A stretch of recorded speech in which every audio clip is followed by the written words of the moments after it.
All right, let's get into it. You've got that big Unit 3 test coming up on Forging a Nation, and you've come to the exact right place. We are going to turn this slice of history into your absolute secret weapon for that exam. So, let's break it down and forge you an A. Okay, seriously, no more late-night cramming, no more frantically flipping through your notes. For the next few minutes, we're just going to hit the biggest highlights, connect all the dots, and make absolutely sure these key ideas stick in your head when it counts. So here's our game plan. We're going to kick things off with what some people call America's Second Revolution. That's the War of 1812, and see how it lit a fire under the national economy. Then we'll dive straight into the messy, controversial age of Jackson, which you'll see sparked a huge call for social reform. We'll meet a few key people, and then we'll wrap it all up for your final review. It really is a story, and if you see it that way, it's so much easier to remember. First up, America's Second Revolution. We are, of course, talking about the War of 1812. You might also see it called Mr. Madison's War. This whole conflict was a massive test for the brand new United States, and it ended up playing a huge role in shaping what America was going to become. Okay, for real, pay close attention to this slide. If you get an essay question on what caused the war, these are your golden tickets. The biggest issue was British impressment. Basically, the Royal Navy was boarding American ships and just kidnapping sailors, forcing them to serve on British ships. Then you've got these politicians, the war hawks, pushing for a fight. There was constant trouble on the frontier, a real hunger to go grab land in Canada, and a struggling farm economy. It was just the perfect storm for a war. So, the war itself was a total roller coaster. The U.S. managed to win a huge naval battle on Lake Erie, which was great, but then the British literally marched into Washington and burned down the White House. The famous defense of Fort McHenry, that's what inspired Francis Scott Key to write the Star-Spangled Banner. But here's the craziest part. The war officially ended with a peace treaty in December 1814, but news traveled so slow back then that the biggest American victory, the Battle of New Orleans, was actually fought 2 weeks after the war was already over. And that's the battle that made Andrew Jackson a household name. And hey, if you need a little trick to remember who is president during all this, just think about James Madison's wife, Dolly, and her unique taste in ice cream. Oyster-flavored? Yeah, I'm pretty sure you're not going to forget that one. So what's next? Well, after surviving a second war with Great Britain, this incredible wave of pride just washed over the country. And that feeling led to some really big, really ambitious plans to make America stronger from the inside out. That feeling has a name: nationalism. It's that intense pride and loyalty you feel for your country. And after the war, it was absolutely everywhere. In fact, this period under President James Monroe was so optimistic, they actually called it the era of good feelings. So how do you take all those good feelings and turn them into a strong nation? Well, Henry Clay had a plan: the American system. It had three main parts that all worked together. First, a national bank to make sure the money was stable. Second, a protective tariff. That's a tax on imported stuff to encourage people to buy American-made goods. And third, a national system of roads and canals. The whole point was to connect the industrial North with the farming West and the cotton-growing South into one powerful, self-sufficient economic engine. But that era of good feelings, well, it couldn't last forever. The next chapter, the Age of Jackson, was just full of contradictions.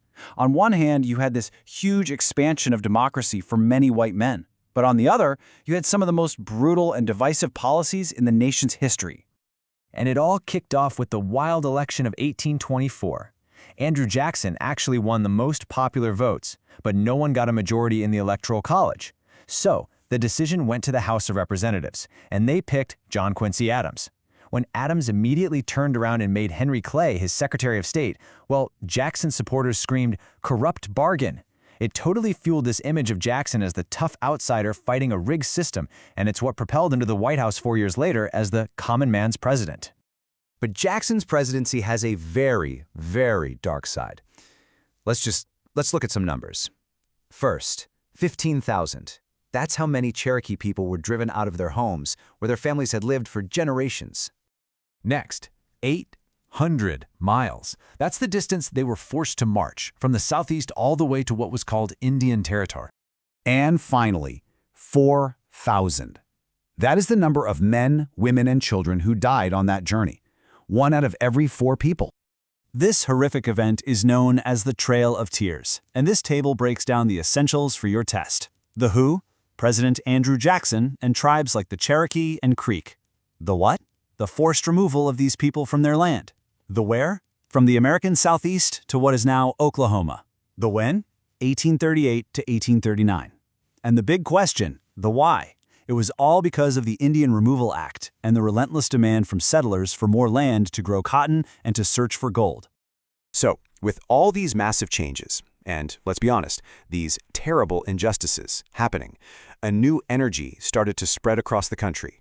It was a wave of reform movements. People started to believe that they could and that they should try to perfect society. And the engine driving all of this was something called the Second Great Awakening. The best way to think about it is like a huge religious revival that swept the nation. It got people fired up, believing they had a personal, moral duty to fix the world's problems. This one movement is really the umbrella that covers almost all the other reforms of the era, from the fight against slavery to the push for women's rights. And the movement to abolish slavery became one of the most powerful forces in the country. Now, these are the names you absolutely need to know.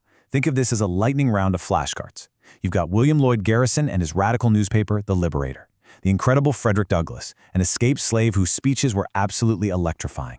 The unbelievably brave Harriet Tubman, a conductor on the Underground Railroad. The powerful Sojourner Truth, who fought for both abolition and women's rights, and the Grimke sisters, who actually came from a slave-holding family in the South but rejected it all to become leaders in the movement. At the same time, the women's rights movement was picking up some serious steam. The big moment was the Seneca Falls Convention in 1848. Led by amazing activists like Elizabeth Cady Stanton and Lucretia Mott, they wrote a document called the Declaration of Sentiments, and here's the genius part. They based it directly on the Declaration of Independence, but with one crucial change. They declared that all men and women are created equal, demanding things like the right to vote. Okay, so while all this social and political change is swirling around, there's a totally different kind of revolution happening, one of technology and innovation. Let's meet two guys who are literally changing the face of the American landscape. On the left, John Deere. On the right, Cyrus McCormick. You've probably heard those names on tractors. Well, these two men basically solved the biggest problem of farming the American Midwest. Deere's steel plow was finally strong enough to cut through that tough prairie grass, and McCormick's mechanical reaper made it possible to harvest massive amounts of grain super fast. You really can't overstate how huge this was. Together, they unlocked the Midwest and turned it into the nation's breadbasket. All right, we have covered a ton of ground, so let's bring it all home. This is your final review strategy to really lock this information in before your test. This right here is your path to an A. Seriously, if you can explain these three big connections, you have nailed this unit. First, be able to connect that feeling of nationalism after the War of 1812 to the economic plans of the American system. Second, understand the massive contradiction of Andrew Jackson, how he was seen as the hero of the common man but was also the architect of the Trail of Tears. And third, draw a straight line from the religious passion of the Second Great Awakening to the rise of major reform movements like abolition and women's rights.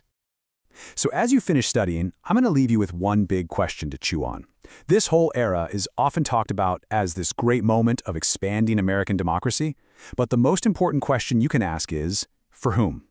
Answering that question, well, that's the key to understanding this entire, complicated, and crucial period of American history. Now go ace that test.